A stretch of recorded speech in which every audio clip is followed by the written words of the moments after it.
책을 통해 정치인의 삶과 발자취를 이야기하는 시간 오유경의 인생 책방. 오늘 함께할 주인공은요. 시민이 있는 현장에서 시민을 위한 입법 노동자가 되겠다는 더불어민주당 민영배 의원입니다. 어서 오십시오. 안녕하세요. 안녕하세요. 반갑습니다.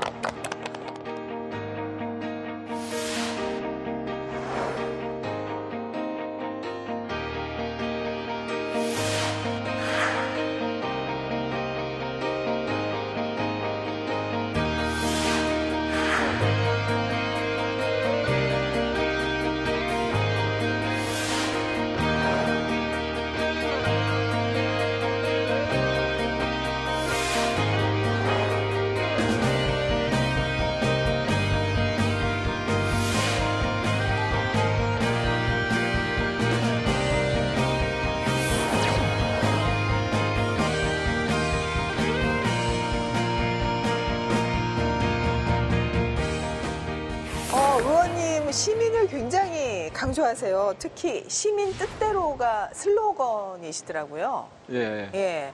정치하는 데 있어서 가장 중점을 두는 게 시민이다. 뭐 이런 뜻이겠죠? 그 대한민국은 민주공화국이다 이렇게 얘기하잖아요, 헌법에. 예.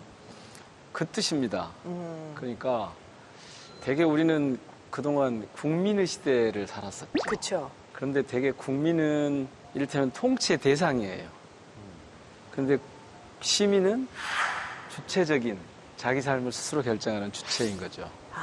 그래서 사랑하는 국민 여러분, 존경하는 국민 여러분 이런 얘기를 많이 쓰는데 이미 우리는 국민의 시대에서 시민의 시대로 와 있고 그래서 당연히 그 주권자인 시민을 중심에 놓고 사고하는 정치라는 건 모든 정치인들의 기본 아닐까요? 그런데 제가 지역 정치부터 시작을 한 사람이기 때문에 그걸 더 이제 강조를 하는 겁니다. 시민들이 주권자로서 존재하고 그 시민들이 삶을 꾸려가는 현장.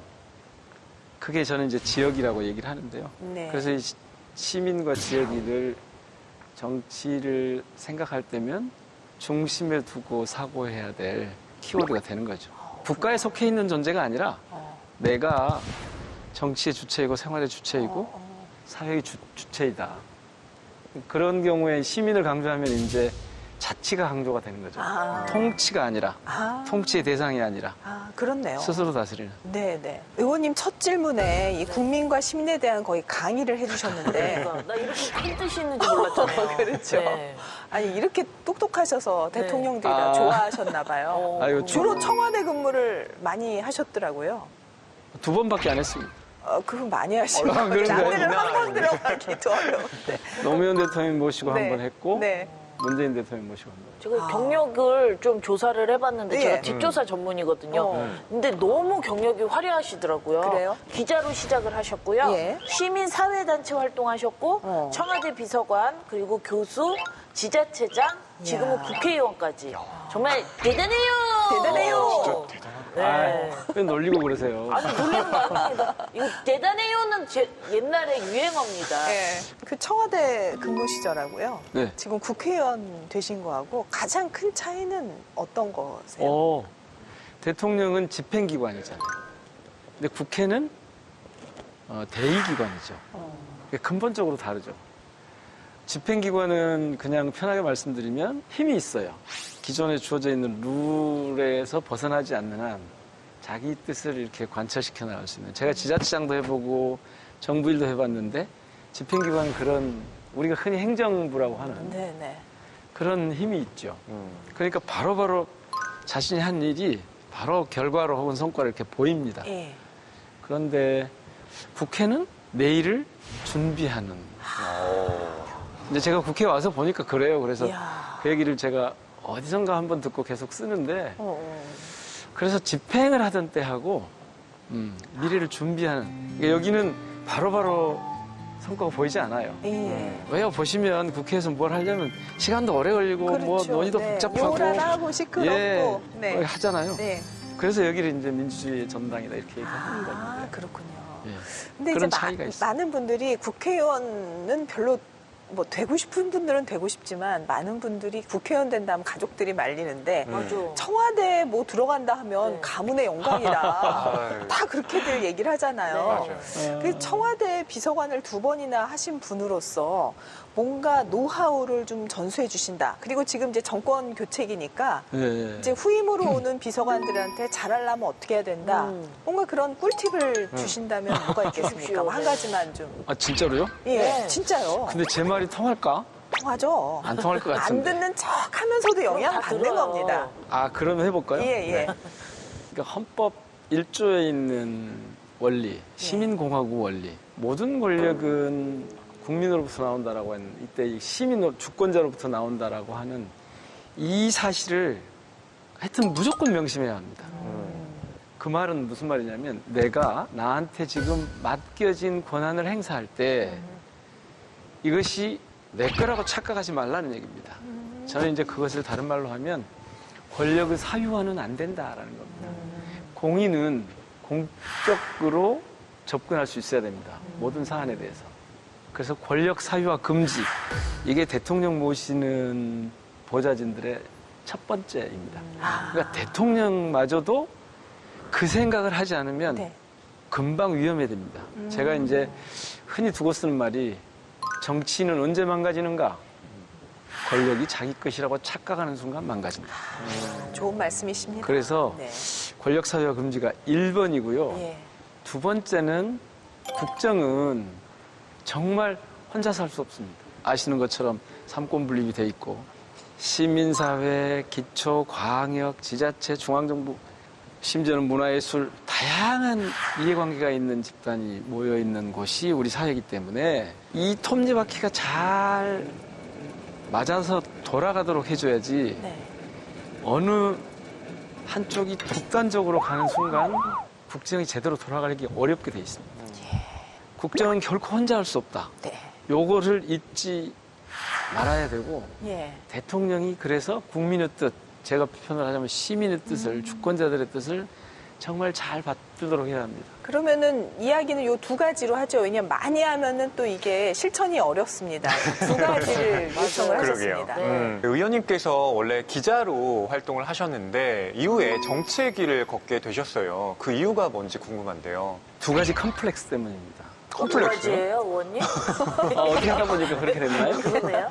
하나는 운동권 컴플렉스입니다. 어. 제가 이제 80년대 학교를 다녔는데 많은 제 주변에 같이 학생 운동을 하던 많은 분들이 활동하다가 감옥에 잡혀가고 그때는 정말 폭압적인 통치, 그러니까 군사 쿠데타로 정권을 권력을 잡은 사람들 이걸 가지고 하던 때니까 아마 여러분들이 상상하기 좀 쉽지 않을 거예요. 네. 그때 청년들에게는 거기에 저항하는 것, 그래서 민주주의를 회복하는 것, 군사 독재에 맞서 싸우는 것, 이게 1번이었어요.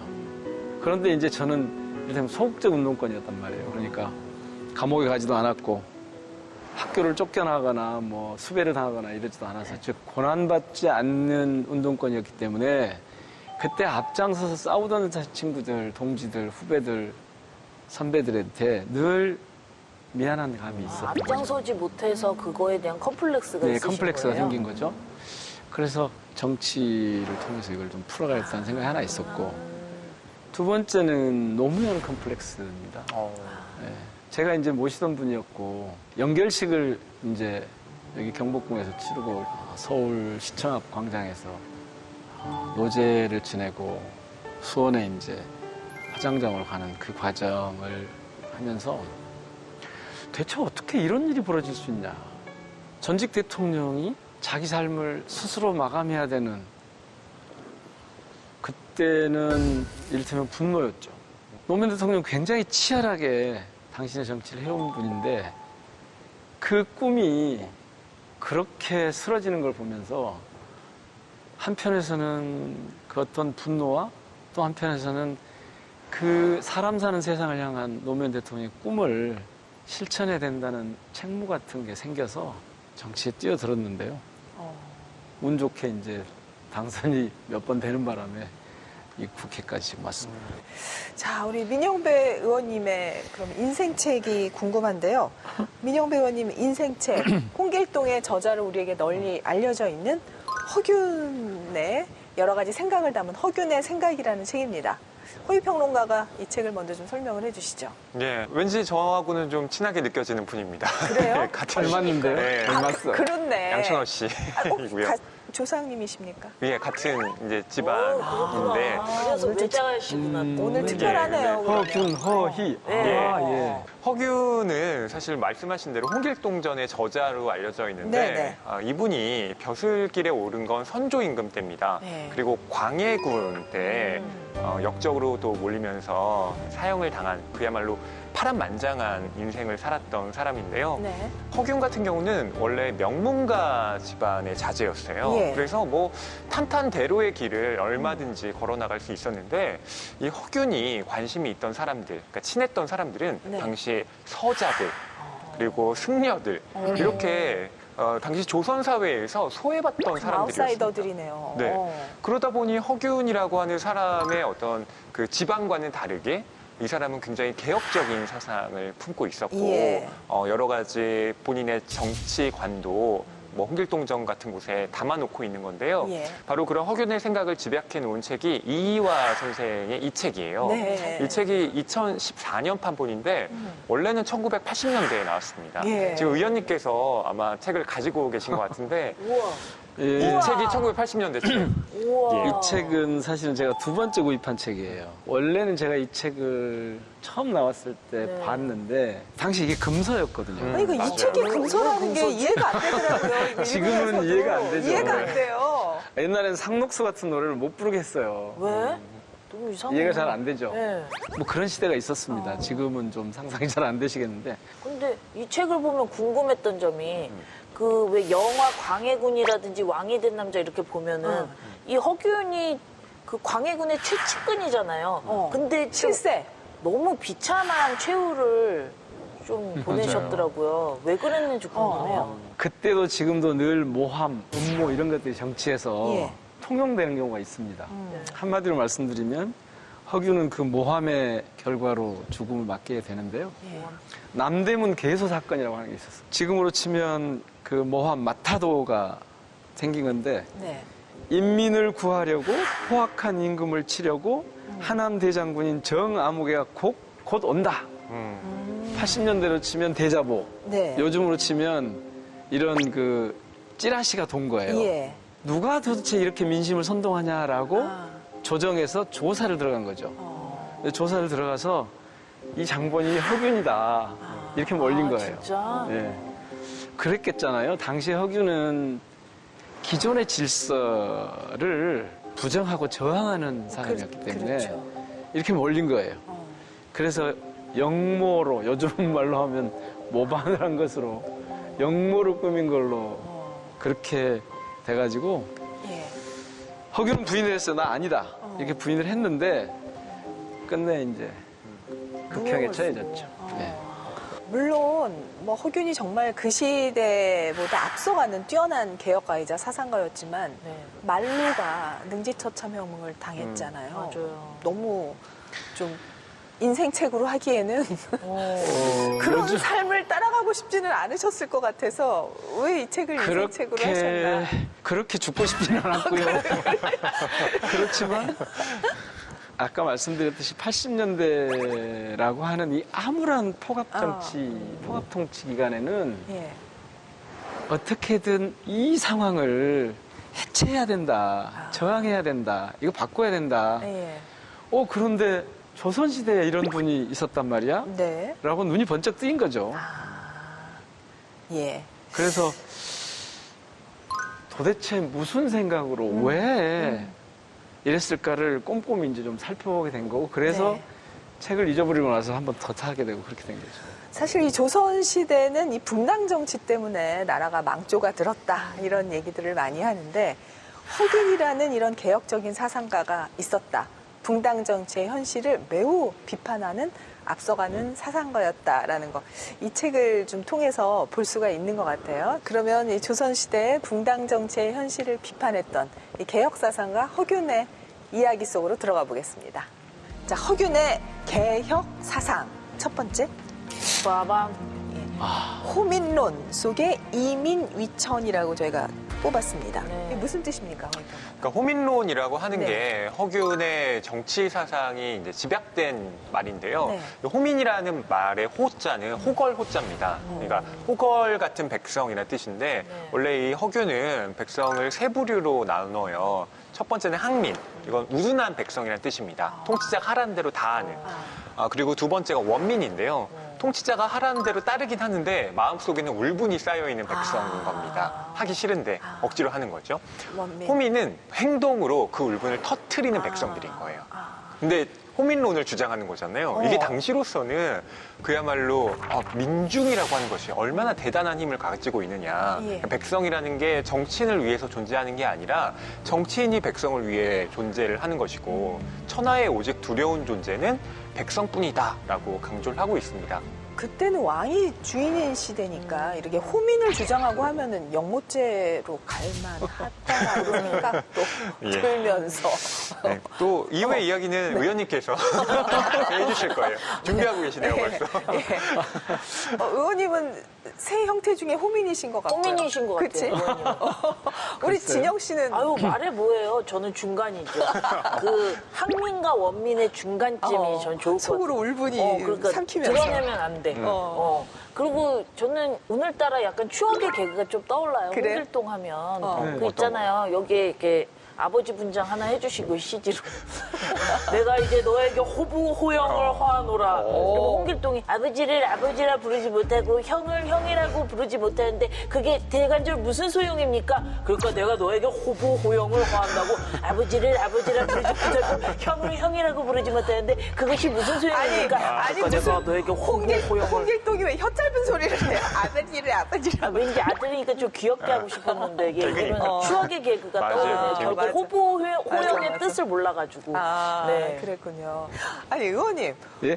지금은 뭐, 호민이다 하면은 뭐 그런 생각할 수 있겠다 싶기도 하지만 조선시대에 그런 생각을 했다는 거는 엄청 앞서간 생각이네요. 제가 사실은 이 책에서 딱 꽂혔던 게 이 호민론 부분이에요. 근데 그때 원래 이이여 선생님의 그때 당시 저서에는 뭐라고 네. 했냐면 천하에서 가장 두려운 존재는 오직 민중뿐이다 이렇게 돼 있습니다. 그러니까 정치의 주체로서의 민중. 임금의 대상, 통치의 대상이 아니고 네. 자기 정치의 주체로서의 민중. 그러니까 이미 반역의 사상을 품고 있는 거죠. 눈이 왕한테 안 가 있어요. 왜냐면 입신양명을 목표로 한 분이 아니에요. 오히려 백성을 편안하게 하는 게 목표였기 때문에 눈이 아래로 가 있으니까 백성이 두려웠던 거고 사실 그때 많은 선비들은 임금을 두려워했을 거 아닙니까? 이때 호민의 핵심은 뭐냐면 한 사회가 여러 가지 부조리나 모순이 있을 때 예. 이것을 혁파하고 또는 그런 부조리나 모순을 담지하고 있는 세력을 깨부수고 그러니까 개혁인 거죠, 기본적으로. 그걸 이제 좀 심하게 얘기하면 반역인 거죠. 저항인 거죠. 예. 그렇게 깨부수고 잠자는 민중을 이끌고 가는 그런 존재거든요. 그 의원님께서 광주 광산구청장 하셨죠? 네.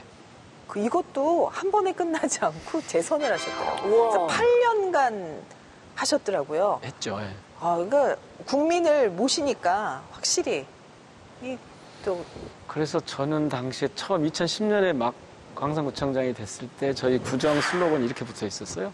사람 사는 세상 더 좋은 광산 이렇게 이제 붙어 있었는데 두 번째 제가 하면서 슬로건을 더불어 따뜻한 자치공동체 이렇게 바꿨고 그 자치공동체라고 하는 여기에 이제 방점이 좀 더 찍힌 거죠. 예. 그러니까 사람 사는 세상은 어떻게 이루어지는 거냐? 자치공동체다. 이 정치의 이 구정의 주인은 구민이다. 시민들이다. 그렇게 해서 한 거죠. 의원님 국민만 보고 가족은 좀 등한시하시는 것 같다는 생각. 네. 약간 그런 예, 것이지 뭐, 않을까 싶어요. 혹시 좋은 남편, 좋은 어. 아버지, 뭐 좋은 가장은 아니었던 건 틀림없는 것 같습니다. 그래요? 좀 지금 생각해 보면 좀 멍청한 거죠. 가족의 일원으로서도 역할을 제대로 하고 일도 제대로 하고 그래야 되는데 네. 계속 이리저리로 여러 영역을 이렇게 막 네. 돌아다니면서 살았잖아요. 제 처는 이제 학교에서 교사를 했는데 평교사로 30년 넘게 이렇게 하다가 근래 이제 그만뒀는데요. 네. 종종 사정을 합니다. 더 우리가 지금보다 나이가 들고 나면 네. 할 일이 없을 때 예. 쫓아내지만 말아달라 이렇게 여기다가 이제 나 쫓아내지만 말아줘. 좋게 받아주더라고요. 걱정 마라, 쫓아내진 않을게. 그런데 그런 말 자주 하지 말라 그러더라고요. 좀 미안하죠, 실제로. 네, 그러시구나. 그러면 이제 구청장 시절 돌아봤을 때 이 점은 좀 아쉽다. 그래서 내가 다음 어떤 기관장이나 이런 걸 하게 되면은 이런 부분에 좀 신경을 쓰겠다 하는 게 있으신가요? 의회하고 관계를 잘 풀었나. 일을 할 때 그렇게 일방적으로 몰아붙일 수 있는 경우는 없어요, 거의. 늘 시민사회가 견제를 하고 의회가 견제를 합니다. 그러면 이분들하고 잘 소통을 해야 되는데 이분들 생각이 다를 수 있잖아요. 네. 저는 그 부분이 조금 좀 의욕이 앞선 나머지 혹시 그런 걸 좀 소홀하지 않았을까? 자꾸 의회하고 충돌을 했던 경험이 있어서요. 근데 그때 저는 생각이 그랬거든요. 왜 의회 의원들은 저렇게 생각하는 거야? 같은 당인데. 같은 예를 들면 당인데도. 네, 제가 사회적 경제 사업을 하고 싶은데 그래서 뭐 비정규직을 없애고 싶은데 협동조합을 좀 만들어서 실제로 주민들이 경제의 주체로 좀 섰으면 좋겠는데 저렇게 자꾸 안 받아들이지? 이유가 있었을 거거든요. 예.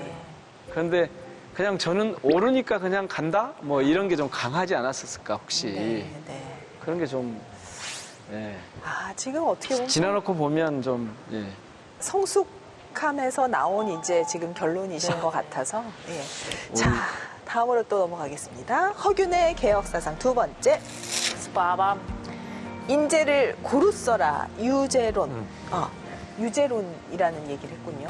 그 유재론이라는 말은 인재를 버린다라는 뜻이에요. 인재를 버린다는 게 네, 유재를 그 뭐예요? 유자가 원래 남길 유자인데 거기에는 남기다라는 뜻도 있지만 네. 버리다라는 뜻도 있습니다. 그러니까 여기에서는 그 버리다라는 뜻으로 쓰인 건데요. 예. 우리나라에서는 땅덩이도 좁고 인재가 충분히 나지 않는데 그럼에도 불구하고 신분상 차별을 두면서 서자는 안 돼, 여자는 안 돼, 뭐 이런 식으로 예. 벼슬길에 나아가는 것을 제안했잖아요. 네네. 특히나 이 허균의 스승인 이달 같은 경우는 정말 굉장히 뛰어난 사람이었음에도 불구하고 서자라는 신분 때문에 벼슬길에 나아가지 못했던 거예요. 허균은 그걸 어렸을 때부터 봐왔던 겁니다. 예. 그러다 보니까 이렇게 우리나라가 발전하기 위해서는 인재를 고루 등용해야 할 필요가 있다. 네. 그렇기 때문에 인재를 버리는 일을 해서는 안 된다라고 주장을 했던 겁니다. 인재를 버리면 안 돼. 강원도 인재에서. 아까 이제 지금 우리 박진영 씨가 허이 얘기한 것 같은 얘기죠. 평론가님 말씀 듣고 제가 처음에 깜짝 놀랐습니다. 네. 버리라 했다고? 깜짝 놀랐는데 네. 이 무슨 뜻이 이제 제가 갖고 있던 생각하고 같은데 예. 인재를 다른 말로 바꾼 거 유재론의 핵심은 다른 말로 바꾸면 인재를 고루 써라입니다. 예. 고루 써라. 고루 써라. 그러니까 신분에 차별을 두지 말고 네. 고루 써라.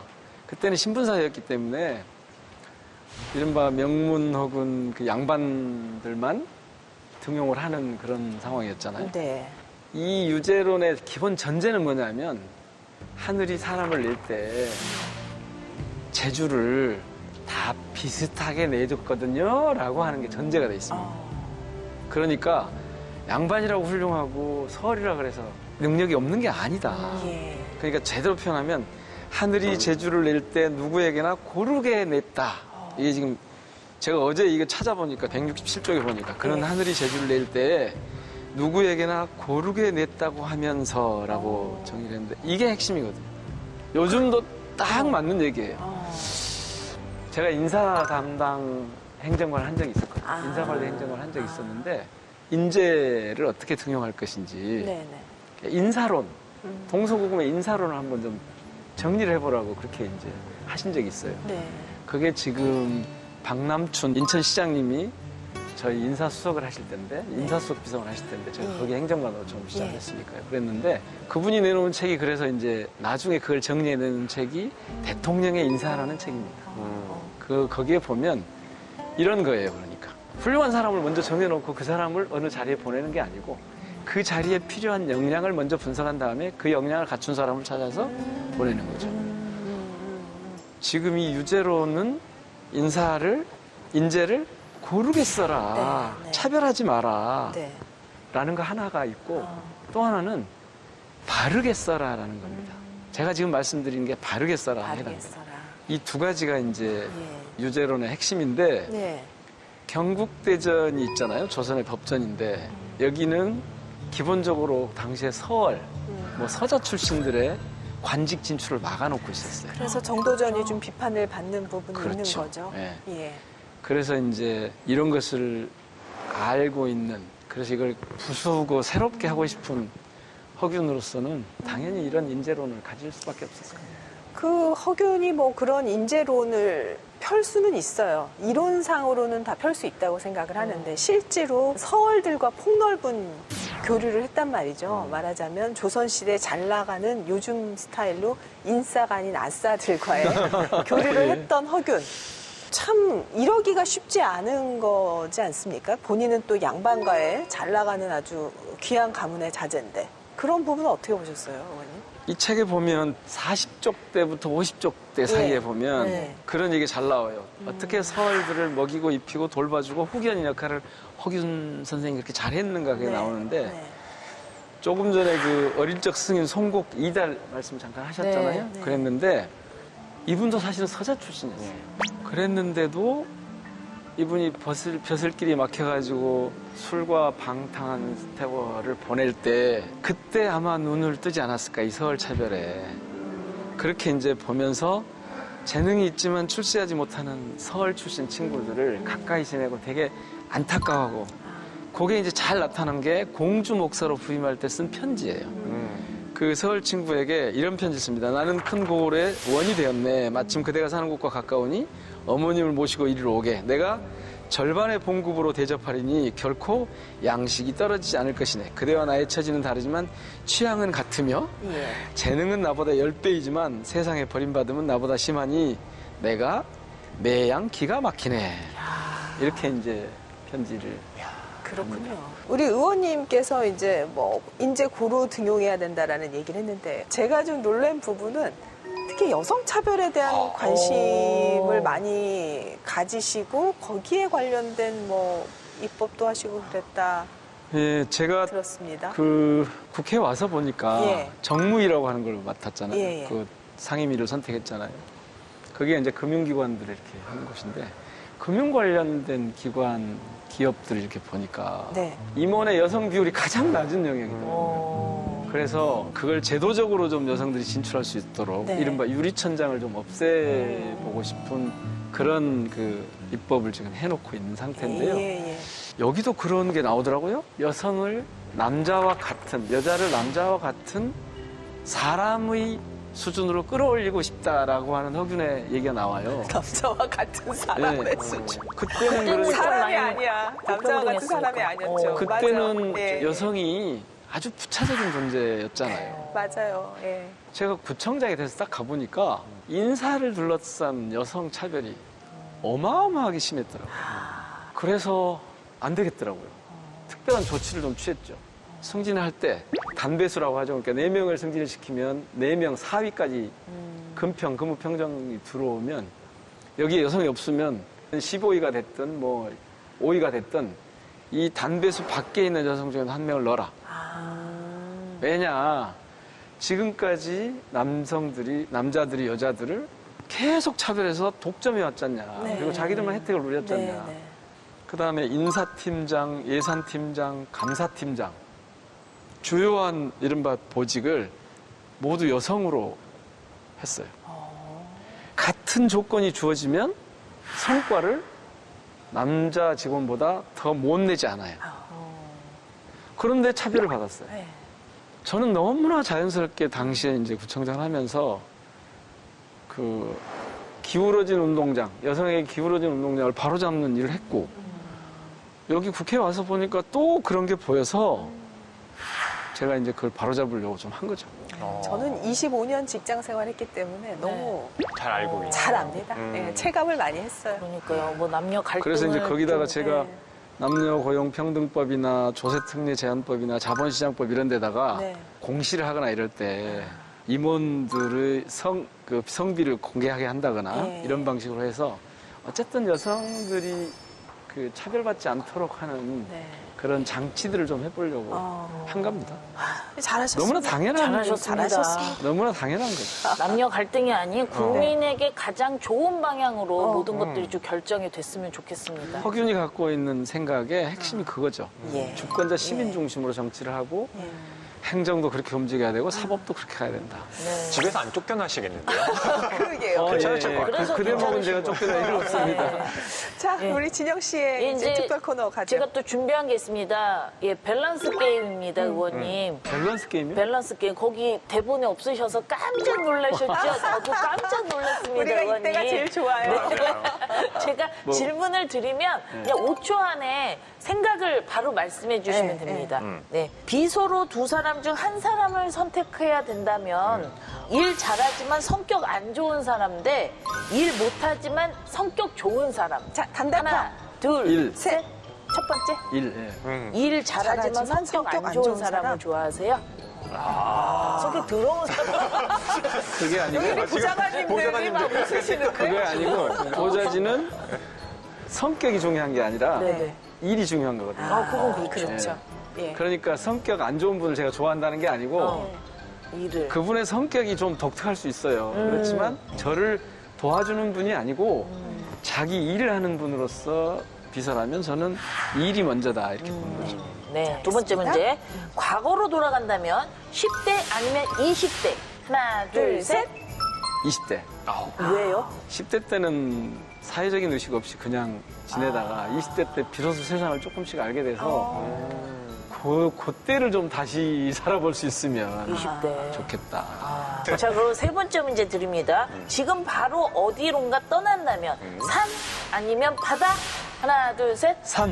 산을 좋아하시죠? 역시 나이 들면 등산이야. 어릴 때는 바다. 녹색. 녹색 왜 좋죠. 산이세요? 산림욕. 진짜 어디 가서 조용히 바다를 보고 있는 거랑은 좀 다르게 산속에 깊이 들어가서 아무도 없는 곳에서 진짜 조용히 좀 있어봤으면 하는 생각 때문에 산이라고 했어요. 그 심정 알 것 같습니다. 그렇군요.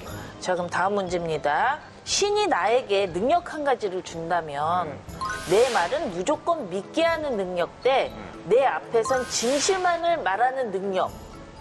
하나, 둘, 셋. 내 앞에서 진실만을 말하는. 진짜요? 제가 구청장 하면서 뭐가 부족했느냐고 했을 때 네. 소통이 좀 부족했을 것 같다라고 말씀드렸는데 그게 그런 거거든요.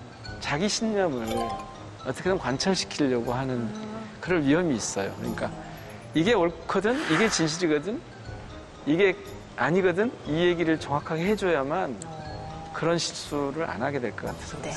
알겠습니다. 자, 마지막 질문입니다. 다시 한번 또 있어요? 제2의 인생을 산다면 정치가 아니면 학자. 하나, 둘, 셋. 학자. 이제 어울리셔. 학자. 막 투쟁 쟁투회장보다는 직접 당사자로서보다는 그런 쟁투가 어떻게 어떤 방식으로 이루어지는 게 좋을지를 연구해보고 그걸 대안을 제시해보고 이런 쪽이 맞고 바람직하지 않았을까 그런 것 때문에 그렇습니다. 그렇다고 해서 지금 후회하는 건 아니고요. 예. 학자로 사셨으면 본인한테는 좋으셨을 것 같고 네. 정치인이 되셔서 우리한테 좋은 것 같습니다. 예. 그런 것 정치인으로 같습니다. 화이팅 하시기 네, 바랍니다. 화이팅, 우리- 의원님. 오유경 MC께서는 진행하시면서 늘 그렇게 출연자들을 이렇게 북돋아주는 역할을 잘하시는군요. 밝은 곳을 아주- 비춥니다. 네. 탁월한 진행자시네요. 그렇습니다. 네. 허균의 개혁사상. 자, 세 번째. 스파밤. 허균 사상의 종합판 홍길동전. 네. 제대로 말할 수는 없고 일단 소설로서 다 울분을 토한 게 아닌가 싶기도 해요. 홍길동이 크게 생각을 가지고 있었던 건 두 가지입니다. 첫 네. 번째는 이 호부호영을 하지 못했던 아버지라 부르지 못하고. 그렇죠. 신분제에 의한 차별. 네. 그리고 두 번째는 당시 백성들의 생활이 워낙 궁핍하고 힘들었기 때문에 특히나 이 탐관오리들을 어떻게 벌하고 백성을 위한 정치를 펼 것인가 이에 대한 문제의식이 있었던 거예요. 네. 그래서 이 홍길동 같은 경우는 나중에 이제 율도국이라고 하는 이산국가를 건설하게 되잖아요. 네. 근데 여기에 대해서도 물론 비판받을 지점은 있습니다. 가령 홍길동이 율도국을 세운 다음에 나중에 이제 이제 아들에게 또 장자에게 그 왕위를 물려주는 일종의 세습 방식을 다시 채택한다는 한계는 있어요. 그게 좀 한계가 예. 있었네요. 그렇게 때문에 이제 요즘은 교과서에서도 네. 그 한계까지 다 배우고 갑니다. 네. 그렇죠. 여하튼 홍길동전이라고 하는 이 책은 당시에는 이 민중들의 힘을 굉장히 많이 보여준 그야말로 혁명적인 책이라고 볼 수 있습니다. 그 시대적인 상황에서 홍길동을 봐야 되는 거죠. 그렇습니다. 예. 의원님이 만약에 홍길동이다. 그래서 율도국을 세운다. 그럼 어떤 나라를 세우시겠습니까? 아니요, 저는 그런 율도국 세울 엄두를 안 냈어요. 만약에 어떤 이상형의 국가를 그럼 갖고 계세요? 정치인이니까 생각하신 이상적인 국가가 있으실까요? 저는 정치를 사람과 사람 사이의 관계를 평화롭게 하는 거다 이렇게 이제 늘 생각하고 있거든요.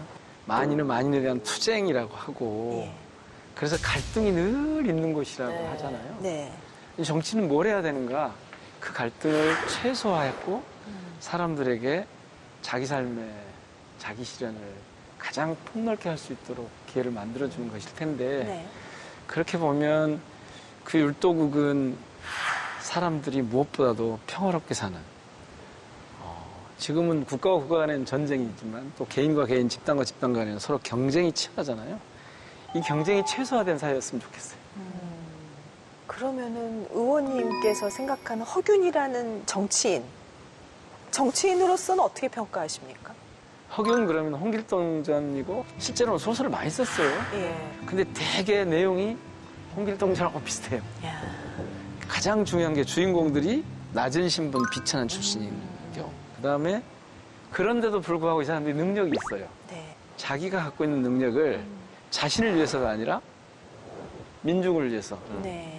이른바 백성을 위해서 그때 표현들 하자면 쓰는 걸로 그렇게 되게 나타나고 기존의 질서와 기존의 사회가 인간성을 이분을 이제 보통 민본주의 정치라고 얘기하잖아요. 네.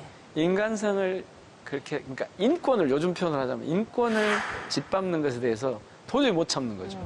그래서 요즘 표현을 하자면 인권을 중요한 가치로 여기는 그런 정치를 했을 겁니다. 그러니까 굉장히 개혁적인 사회활동가, 민본주의 정치가, 그리고 상상력이 풍부한 문학가, 뭐 이렇게 이제 허균이 자리매김이 돼 있는 거죠. 네. 의원님이 허균의 생각, 이 책 누구한테 추천하고 싶으세요? 우리 청년들이 예. 제가 대학 다닐 때하고 상황이 다르지만 네. 형태가 바뀌었을 뿐이지 본질이 또는 사람과 사람 사이의 관계가 완전히 바뀐 건 아니거든요. 다른 형태로 요즘 같으면 뭐 젠더 갈등 형태로 나타나거나 네.